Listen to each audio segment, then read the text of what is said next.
골로새서 강의 5번째 시간입니다. 골로새서 1장 15절로 17절까지 같이 읽겠습니다. 그는 보이지 아니하는 하나님의 형상이시요 모든 피조물보다 먼저 나신 이시니 만물이 그에게서 창조되되 하늘과 땅에서 보이는 것들과 보이지 않는 것들과 혹은 왕권들이나 주권들이나 통치자들이나 권세들이나 만물이 다 그로 말미암고 그를 위하여 창조되었고 또한 그가 만물보다 먼저 계시고 만물이 그 안에 함께 섰느니라. 아멘. 오늘부터는 이제 아들에 대한 본격적인 내용입니다. 지난주에 우리는 아버지가 그 아들 안에서 하신 일을 살펴봤습니다. 우리를 흑암의 권세에서 꺼내어서 아들의 나라 안으로 세우셨다 그랬죠. 그래서 우리는 그 아들 안에서 속량과 죄사함을 얻었다고 했습니다. 이제 15절부터는 바로 그 아들에 대한 내용입니다. 그 하나님의 아들이 어떤 분이신가에 대해서 바울은 자세하게 기록하고 있습니다. 차례대로 살펴보도록 하겠습니다. 첫째 내용은 그 아들은 하나님의 형상이시다. 이런 내용입니다. 여기에 형상으로 번역된 이 단어를 추적해 보면 축제에 참가하다 이런 뜻에서 온 단어인데요. 그러니까 축제의 일원이 되었다 이런 의미에서 이제 그것과 같다 혹은 닮았다 이렇게 뜻이 발전되어 온 겁니다. 그러니까 원형은 아닌데 그 원형을 고스란히 담고 있는 혹은 그 원형을 반영하는 사본 이런 의미입니다. 따라서 그 아들 예수 그리스도가 하나님의 형상이라는 것은 예수 그리스도가 아버지 하나님을 고스란히 담고 있다는 거겠죠. 자, 요한복음에 예수님과 빌립의 대화를 좀 보겠습니다. 요한복음 14장 8절로 10절입니다. 같이 읽겠습니다. 빌립이 이르되 주여 아버지를 우리에게 보여주옵소서 그리하면 족하겠나이다. 예수께서 이르시되 빌립아 내가 이렇게 오래 너희와 함께 있으되 내가 나를 알지 못하느냐? 나를 본 자는 아버지를 보았거늘 어찌하여 아버지를 보이라 하느냐? 내가 아버지 안에 거하고 아버지는 내 안에 계신 것을 내가 믿지 아니하느냐? 내가 너에게 이르는 말은 스스로 하는 것이 아니라 아버지께서 내 안에 계셔서 그의 일을 하시는 것이라. 빌립이 아버지, 하나님 아버지를 보여달라고 하자 예수님이 대답하신 내용인데 뭐라고 말씀하십니까? 나를 본 것이 곧 아버지를 본 것이다. 이렇게 답하고 있지 않습니까? 하나님의 이 존재 방식에 대한 이야기를 하신 건데요. 내가 아버지 안에, 아버지가 내 안에 계신다. 이렇게 말씀하셨습니다. 자, 우리는 이 말씀, 이 예수님의 말씀을 다 이해할 수는 없습니다. 이 하나님의 존재 양식, 영이신 하나님의 영역에 관한 것이기 때문입니다. 다만 아들이 아버지의 형상이라고 오늘 본문 말씀을 이해하는 데 있어서 해석하는 데 있어서 이 예수님의 말씀은 절대적인 실마리를 제공하고 있습니다. 그리고 사도 바울은 이 단어, 이 형상으로 번역된 이 단어를 통해서 전달하려고 했던 의도가 있어 보입니다. 그래서 이 단어와 짝이 되는 또 다른 단어를 등장시켰단 말이죠. 바로 보이지 아니하는 요 단어입니다. 보이지 않는 하나님 이렇게 표현했죠. 그러니까 이 보이지 아니하는 이 단어를 사용한 것은 성부 하나님은 보이지 않지만 아들 성자는 보이는 혹은 너희들이 볼 수 있는 하나님이다. 이런 의미를 담아놓은 겁니다. 물론 한시적으로 역사에 잠깐 등장한 것이고 그렇게 인간의 몸으로 오신 그 아들이 하나님의 모든 속성을 다 보여주었다고는 할 수 없겠지만 육신으로 오신 그 성자 예수 그리스도를 직접 보고 만났던 사도들과 또 1세대 성도들은 역사의 증인으로 증언을 남기는 데 있어서는 충분할 만큼 다 보여주신 겁니다. 만약 그 아들이 오시지 않았다면, 보이는 하나님으로 오시지 않았다면, 그래서 신약 성경이 기록되지 않았다면 오늘날 우리는 얼마나 답답했겠어요? 아들이 오셔서 구약의 율법을 명쾌하게 자신의 십자가 이야기로 풀어주신 것이 얼마나 다양한 일인지 모릅니다. 자, 두 번째 내용은 그 아들은 모든 피조물보다 먼저 나시니 이렇게 되어 있습니다. 문자적인 뜻을 가지고 논쟁하면 얼마든지 논쟁거리가 될 수 있는 그런 표현입니다. 또 실제로 논쟁이 있기도 하고요. 아들이 모든 피조물보다 먼저 나셨다. 모든 피조물 중에 먼저 나신 분. 이런 말이잖아요. 그러니까 그 아들 역시 피조물 중에 하나다. 피조물이다. 뭐 이렇게 주장할 수 있는 거란 말이죠. 그러니까 아들의 하나님 되심을 부인하는 예를 들면 여호와의 증인들 그들처럼 성경을 이런 식으로 그러니까 예수는 피조된 하나님의 아들이고 따라서 하나님일 수 없다. 피조물로서 뛰어난 인간일 뿐이다. 이렇게 주장할 수 있단 말입니다.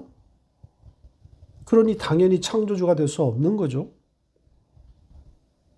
자, 그러나 이러한 주장은 당장 다음에 이어지는 말씀과 정면으로 충돌합니다.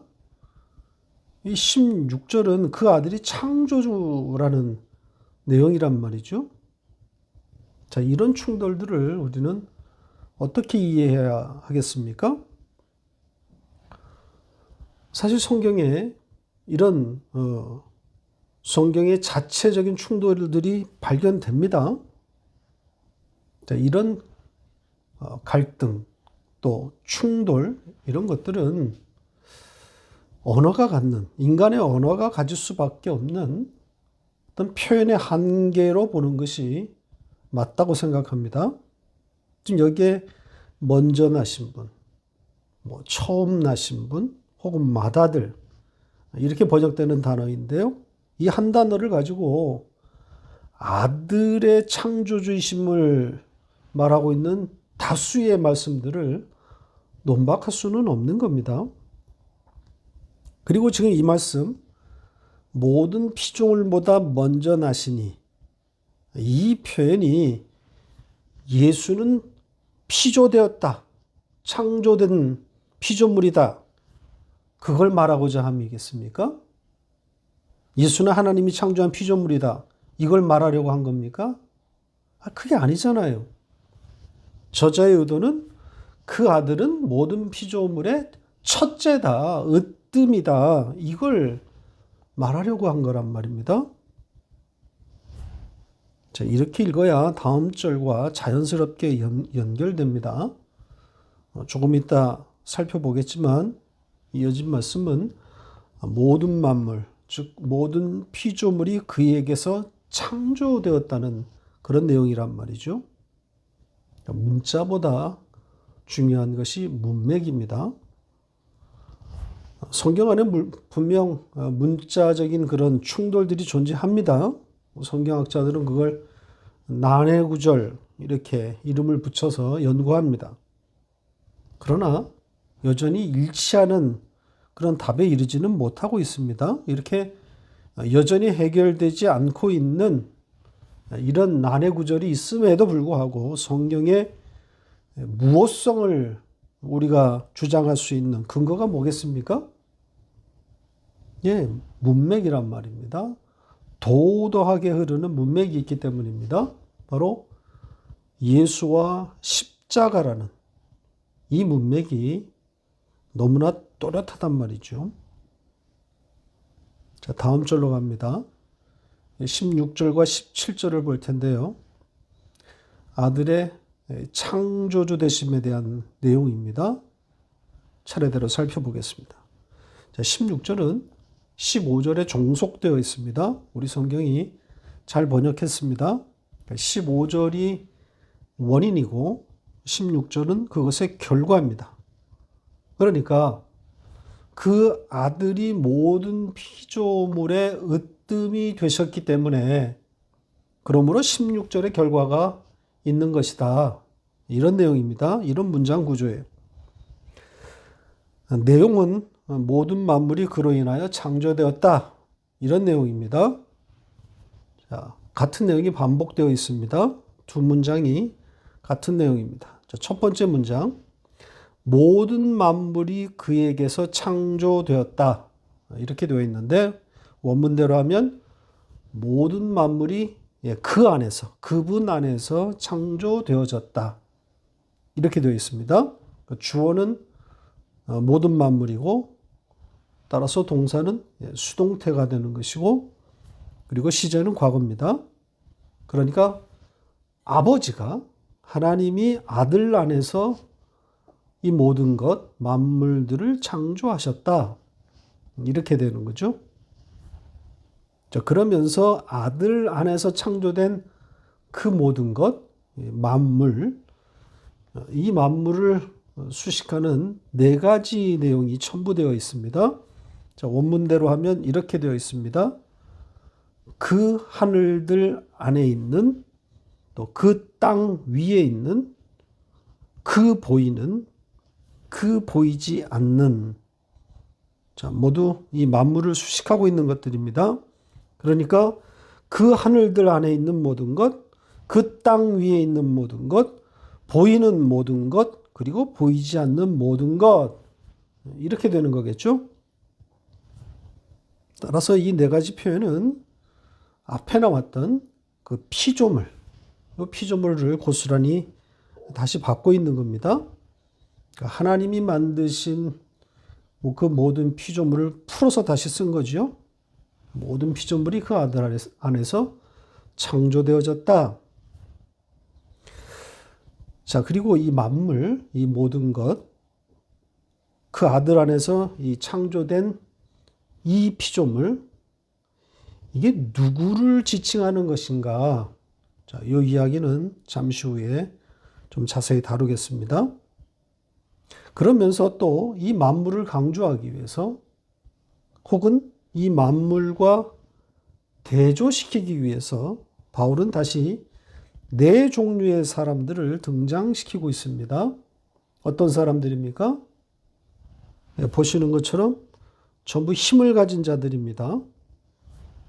자, 이들이 등장하는 것은 이 앞에 나왔던 그 만물, 모든 것을 돋보이게 하는 역할을 하고 있습니다. 그러니까 설사 만물이 이런 힘을 가진 자라고 할지라도 이렇게 되어 있단 말입니다.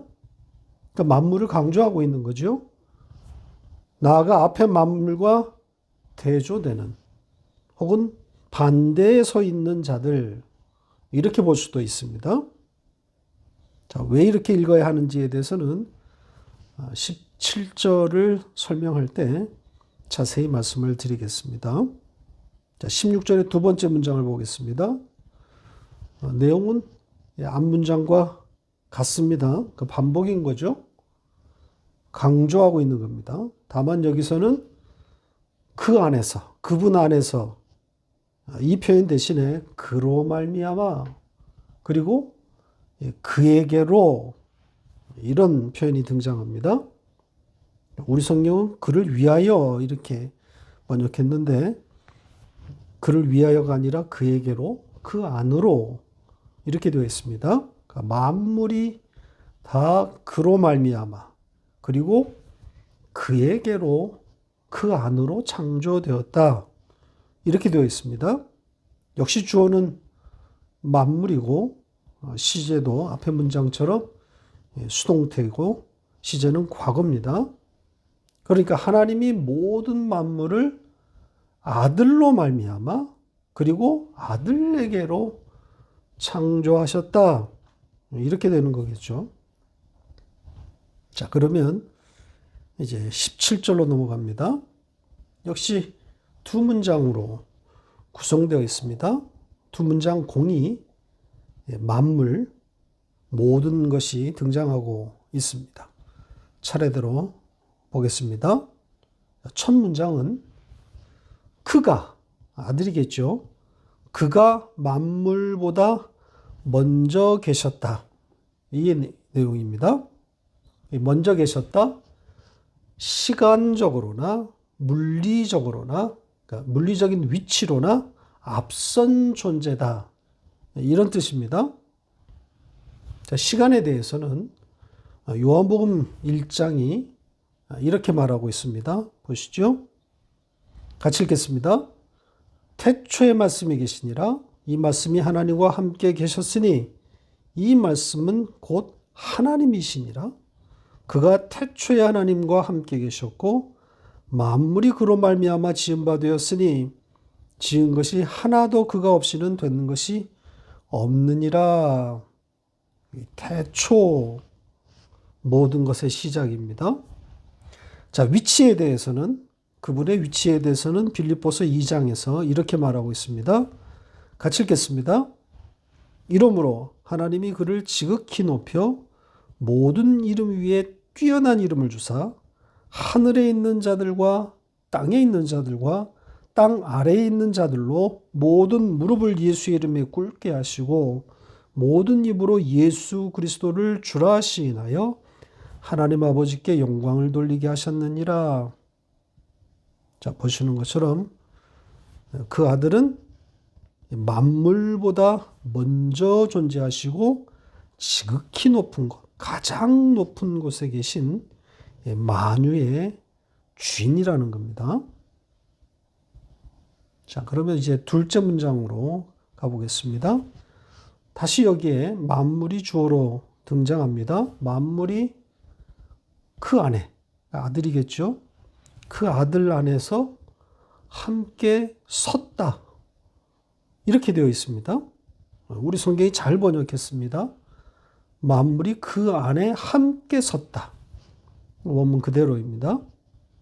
자, 함께 섰다. 이렇게 번역된 이 동사를 우리는 좀 주의할 필요가 있습니다. 바로 이 단어입니다. 십자가의 의미를 고스란히 담고 있는 바로 그 단어라고 그랬죠? 히스테미. 그러니까 십자가로 번역된 단어가 바로 이 히스테미에서 온 단어란 말입니다. 그러니까 십자가가 아니라 사실은 똑바로 선 것. 이게 맞는 거죠. 자, 아무튼 그 아들 안에서 만물이 함께 섰다. 자, 이것은 십자가, 즉 아들의 죽음으로 말미암아 살아난 성도의 현실, 영적 현실을 고스란히 담고 있는 표현입니다. 그러니까 죄로 죽은 자들, 그래서 누워있던 자들, 이들이 섰다, 아들 안에서 서게 되었다. 이런 의미란 말입니다. 그렇게 그 아들 안에서 그 아들의 죽음으로 인하여 선 자들, 자, 이들을 지금 만물이라고 표현한 거거든요. 모든 것. 그런데다 바울은 전부 정관사를 또 붙였습니다. 그래서 그 모든 것. 그 만물. 이렇게 표현했단 말입니다. 자, 16절과 17절의 이 만물, 모든 것, 어떻게 표현되는지 다시 한번 정리해 볼까요? 이렇게 되어 있습니다. 아들 안에서 그 만물이 창조되었고, 또 그 아들로 인하여, 그 아들로 말미암아 창조되었고, 또 그 아들로 인하여 창조되었다. 그리고 그 아들 안에서 함께 섰다. 이렇게 되어 있단 말이죠. 그렇다면 이 만물, 그 모든 것 누구겠습니까? 하나님의 백성으로 봐야 하는 거겠죠.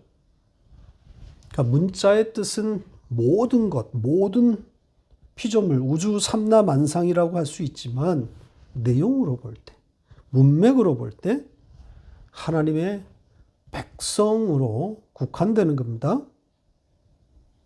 아까도 말씀드린 것처럼 문자보다 문맥을 봐야 하는 거란 말입니다.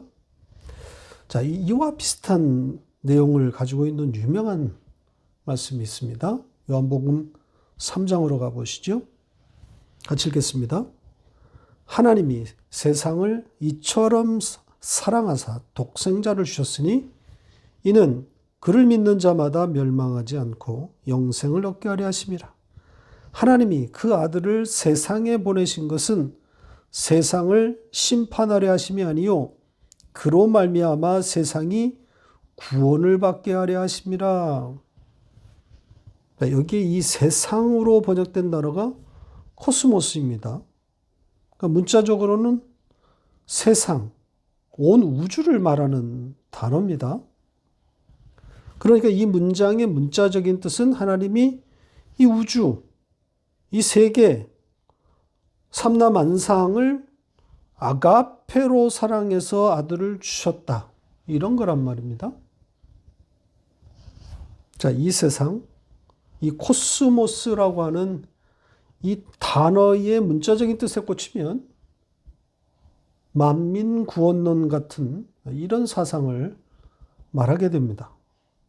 나아가서 아름다운 세상 만들자, 행복이 구현되는 세계를 만들자, 이런 구호를 외치게 되는 겁니다. 성경 전체의 문맥은 말할 것도 없고 지금 여기에 있는 말씀 문맥 그것조차도 놓쳐버리게 되는 겁니다. 생각을 해보세요. 세상을 구원코자 아들을 주셨는데 그 세상이 아들을 거부한다?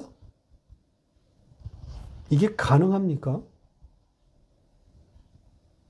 그 아들을 믿게 해서 멸망치 않고 생명을 주려고 한 것인데 그 하나님의 계획을 세상이 거부한다? 이게 가능합니까? 이런 무능한 신이 어디 있습니까?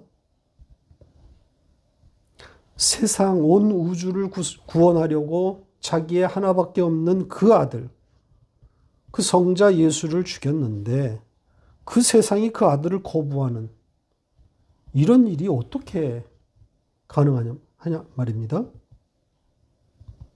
따라서 지금 여기서 말하고 있는 세상, 이 코스모스는 우주 만물 삼라만상을 말하는 그런 문자적인 뜻이 아니라 하나님의 백성으로 봐야 합니다. 운명이 그렇잖아요. 그러니까 하나님이 아가페로 사랑하는, 그래서 아들을 죽여 살려내신 세상 누구겠습니까? 하나님의 택한 백성이란 말이죠. 자, 이 주제와 관련해서 하나님의 속성에 대해서 조금 더 추가하고 설교를 마무리하겠습니다. 자, 하나님은 이 우주 만물, 삼라만상, 모든 피조물을 사랑하는 분이 아니세요. 그러니까 모든 자의 하나님, 모든 인류를 구원하시는 분, 모든 인류를 사랑하시는 분, 여기에 매이면 안 됩니다. 하나님은 지극히 편향된 존재입니다. 한쪽으로 완전히 기울어져 있습니다. 당신의 택한 백성에게만 사랑을 쏟는단 말입니다. 이스라엘의 역사를 보세요. 이스라엘만 사랑하시지 않습니까? 인류 보편적인 가치와 그 기준을 가지고 이스라엘의 역사, 구약의 역사를 보면 도저히 이해할 수가 없습니다. 받아들일 수가 없습니다. 미친 신 아닙니까? 오로지 자기의 민족, 자기 택한 민족 이스라엘에게만 마음을 주신단 말입니다. 다른 민족에게는 마음을 열어주지 않아요. 그러니까 이스라엘을 향한 하나님의 집착은 초지일관, 바뀌지 않습니다. 이런 신을 어떻게 모든 인류가 경배할 수 있겠습니까? 그러니까 이런 고민 가운데 등장하는 것이 사실은 사이비 혹은 유사복음들입니다. 그러니까 이 편협한 이스라엘의 하나님을 잘 각색해서 모든 인류가 받아들일 만한 합리적인 신으로 변신, 재탄생시키려는 그런 노력들을 하고 있는 겁니다. 오늘날 대부분의 기독교 학자들이 이런 짓들을 하고 있습니다. 인본주의가 바로 그런 것 아닙니까? 그러니까 성경에서 이 보편적 인류가 받아들일 만한 그런 가치와 그런 기준들만 찾아서 소개하고 보급해서 그들이 받아들일 만한 그런 신으로 소개하자는 겁니다.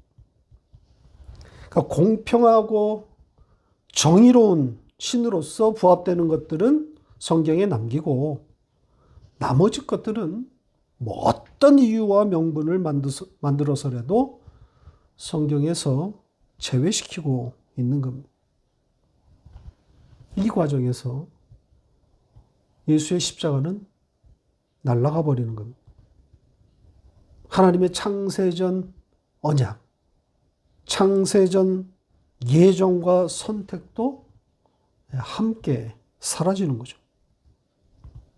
시대가 받아들일 만한, 시대의 정신에 부합되는 내용만 살리고 다 날려버리는 겁니다.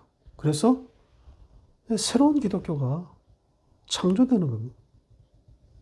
기독교라고 하는 이름은 걸었지만 예수와 십자가는 없는 새로운 종교가 만들어지는 겁니다. 기독교가 아닌 거죠. 마이클 홀튼 교수의 책 이름처럼 Christless Christianity, 그리스도 없는 기독교, 이렇게 되어버린 겁니다. 편협한 하나님, 편의 하나님으로 돌아가야 합니다. 이 자리로 돌아와야 합니다. 이게 복음입니다. 하나님의 관심은 오직 당신의 택한 백성에게만 있습니다. 그들만을 위하여 아들을 주신 거란 말입니다. 하나님의 그 아가페의 사랑은 오로지 그들에게만 열려 있는 겁니다. 성경의 일관된 입장입니다. 성경 전체가 이 하나님의 편애, 이 편협한 사랑을 말하고 있습니다. 자, 그 중에 한 구절만 보고 가겠습니다. 로마서 9장 10절로 14절 같이 읽겠습니다. 그뿐 아니라 또한 리브가가 우리 조상 이삭 한 사람으로 말미암아 임신하였는데 그 자식들이 아직 나지도 아니하고 무슨 선이나 악을 행하지 아니한 때에 택하심을 따라 되는 하나님의 뜻이 행위로 말미암지 않고 오직 부르시는 이로 말미암아 서게 하려 하사 리브가에게 이르시되 큰 자가 어린 자를 섬기리라 하셨나니 기록된 바 내가 야곱은 사랑하고 에서는 미워하였다 하심과 같으니라. 그런즉 우리가 무슨 말을 하리요? 하나님께 불의가 있느냐? 그럴 수 없느니라. 이삭의 아내 리브가의 그 임신과 관련된 내용인데요. 리브가가 쌍둥이를 임신했을 때 이 큰 자, 즉 장자인 에서가 어린 자, 즉 야곱을 섬긴다는 그런 내용을 언급하면서 하나님은 야곱은 사랑하고 에서는 미워하였다. 이런 내용이 인용되어 있습니다.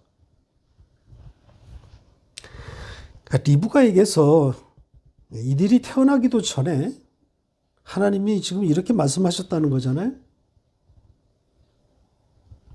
장자가 차자를 섬기게 될 것이다. 뭐 이건 그렇다 치더라도 장자인 에서는 미워하고 차자인 야곱은 사랑하겠다.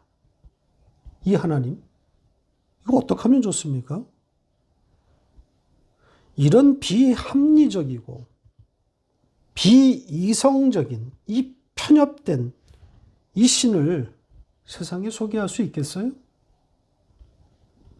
그러니 숨겨야 하는 거겠죠.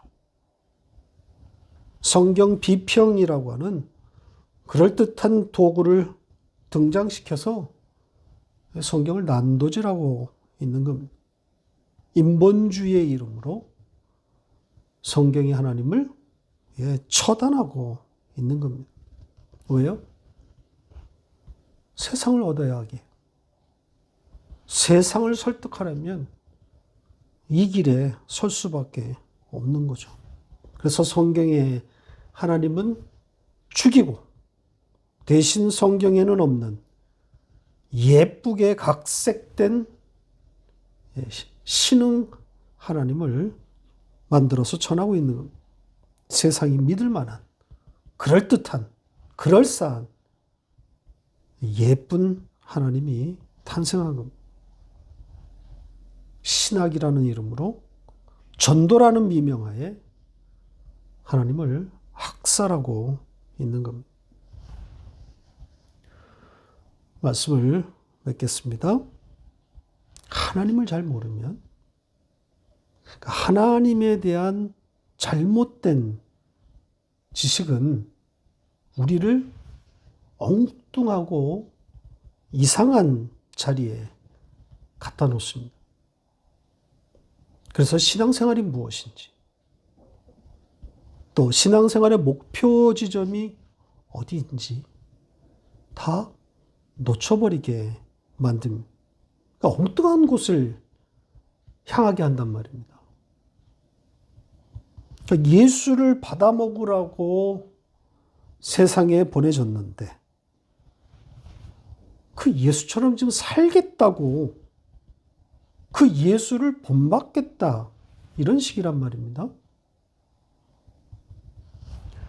자, 빌립보서 2장 5절 말씀 기억나십니까? 너희 안에 있는 이것을 생각하라. 너희 안에 있는 이것, 예수에게도 있는 그것, 그것을 생각하라. 기쁨이라고 해석한 바 있죠. 그러니까 우리 안에 있는 그 기쁨을 곱씹어 봐라 이런 말씀인데 이게 어떻게 왜곡되었다 그랬습니까? 예수 그리스도의 마음을 품으라. 이렇게 왜곡되었단 말입니다. 그래서 예수처럼 되자. 예수를 닮자. 이런 교훈이 되어버렸단 말입니다. 이 왜곡된 성경의 번역처럼 신앙생활도 이런 방식으로 흘러가고 있는 겁니다.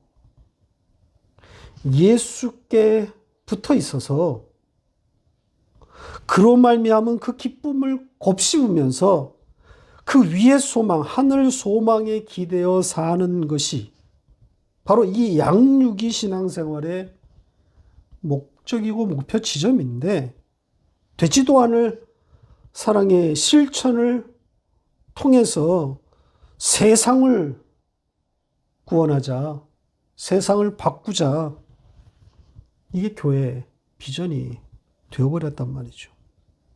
예수를 받아먹으라고 했더니 그 예수는 온데간데 없고 예수의 이름으로 세상을 사랑하겠다고 나서니 기가 막힌 노릇이죠. 하나님은 세상에 대해서 1도 관심이 없습니다. 세상이 바뀌는 것이, 좋은 세상 되는 것이 하나님의 원하시는 바가 아니란 말입니다. 하나님의 관심은 오로지 당신의 택한 백성, 여러분이란 말입니다. 여러분의 양육이라고요. 왜 예수이어야만 하는지, 왜 예수의 십자가만 붙들어야 하는지를 배우는 거란 말입니다. 이 지점, 이 자리에 서게 되었을 때 거기서 찬송이 터져 나오는 거 아닙니까? 거기서 예배가 되는 거란 말이에요. 나의 죽게 된 자리에서 그 십자가를 보게 되었을 때 거기서 찬송, 그 위의 말, 하늘의 말을 하게 되는 것 아니겠습니까? 죄와 허물로 죽은 나, 또 죽고 또 죽는 나, 그 자리가 바로 은혜입니다. 그 자리가 바로 찬송이요 예배의 자리가 되기 때문입니다.